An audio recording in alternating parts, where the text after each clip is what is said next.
James chapter 4.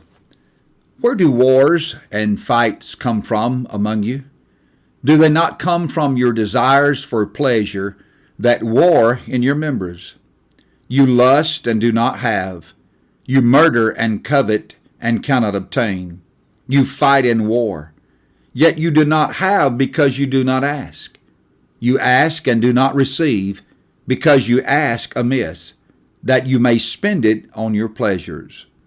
Adulterers and adulteresses, do you not know that friendship with the world is enmity with God? Whoever therefore wants to be a friend of the world makes himself an enemy of God. Or do you think that the Scripture says in vain, the Spirit who dwells in us yearns jealously? But he who gives more grace, therefore he says, God resists the proud, but gives grace to the humble. Therefore submit to God. Resist the devil, and he will flee from you. Draw near to God, and he will draw near to you. Cleanse your hands, you sinners, and purify your hearts, you double-minded. Lament and mourn and weep. Let your laughter be turned to mourning, and your joy to gloom. Humble yourselves in the sight of the Lord, and he will lift you up. Do not speak evil of one another, brethren.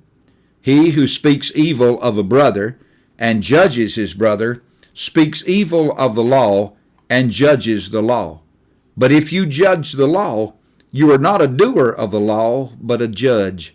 There is one lawgiver who is able to save and to destroy. Who are you to judge another? Come now, you who say, today or tomorrow we will go to such and such a city, spend a year there, buy and sell, and make a profit. Whereas you do not know what will happen tomorrow. For what is your life? It is even a vapor that appears for a little time and then vanishes away. Instead, you ought to say, if the Lord wills, we shall live and do this or that. But now you boast in your arrogance. All such boasting is evil. Therefore, to him who knows to do good and does not do it, to him it is sin.